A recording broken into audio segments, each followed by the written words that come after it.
Palakkad അഗളിയിൽ UDF അംഗത്തിന്റെ കൂറുമാറ്റത്തിൽ അധിക്ഷേപ മുദ്രാവാക്യവുമായി Congress പ്രവർത്തകർ. കോൺഗ്രസ് അംഗം മഞ്ജുവിനെതിരെയാണ് കോൺഗ്രസ് പ്രവർത്തകരുടെ അധിക്ഷേപ അശ്ലീല മുദ്രാവാക്യം.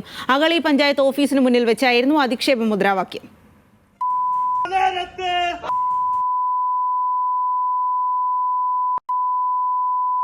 അതിന്റെ പേരാ മഞ്ജു എന്ന്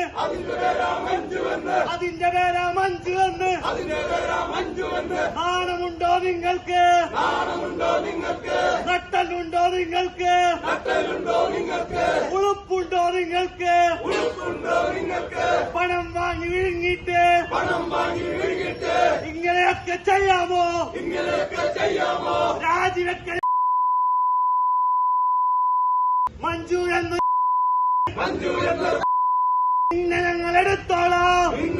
അജിത് ബാബുവാണ് കൂടുതൽ വിവരങ്ങളുമായി ചേരുന്നത്. അജിത്, എന്തിന്റെ പേരിലാണെങ്കിലും ഇത്തരത്തിലുള്ള വാക്കുകളൊക്കെ ഉപയോഗിക്കുക എന്ന് പറയുന്നത് അങ്ങേയറ്റം അധിക്ഷേപകരമായിട്ടുള്ള കാര്യമാണ്.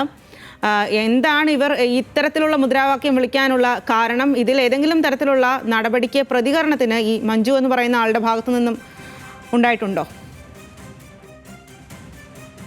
സ്വാതി, എന്തിന്റെ പേരിലാണെങ്കിലും ഇത്തരത്തിലുള്ള മുദ്രാവാക്യങ്ങൾ ആധുനിക സമൂഹത്തിന് ചേരുന്നതല്ല, ഒരു സംസ്കാരമുള്ള സംവിധാനത്തിന് ചേരുന്നതല്ല. അത്തരത്തിൽ അധിക്ഷേപകരമായ ലൈംഗിക ചുവയുള്ള പൂർണ്ണമായും ഒഴിവാക്കപ്പെടേണ്ട മുദ്രാവാക്യങ്ങളാണ്.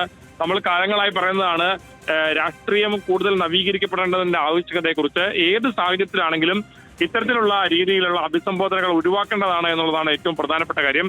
അതായത് ഈ അഗളി പഞ്ചായത്തില് UDFന് തെരഞ്ഞെടുപ്പ് കഴിഞ്ഞപ്പോൾ 10 സീറ്റും LDFന് 9 സീറ്റുമായിരുന്നു ഉണ്ടായിരുന്നത്. അങ്ങനെ കഴിഞ്ഞ തവണ LDF ജയിച്ച അഗളി പഞ്ചായത്ത് UDF വിജയിക്കുന്ന സാഹചര്യം ഉണ്ടായി. പക്ഷേ ഈ പ്രസിഡന്റ് തെരഞ്ഞെടുപ്പിലേക്ക് വന്നപ്പോൾ ഈ UDFന്റെ അംഗമായിരുന്ന മഞ്ജു കൂറുമാറി LDFനൊപ്പം ചേരുകയും പ്രസിഡന്റ് സ്ഥാനാർത്ഥിയായി മത്സരിച്ച് ജയിക്കുകയും ചെയ്തു. ഇതോടുകൂടിയാണ് LDFന്റെ പ്രസിഡന്റായി മഞ്ജു മാറുന്നത്. ഇതിനെതിരെയാണ് കോൺഗ്രസ് പ്രവർത്തകർ വലിയ പ്രതിഷേധം ഉയർത്തി.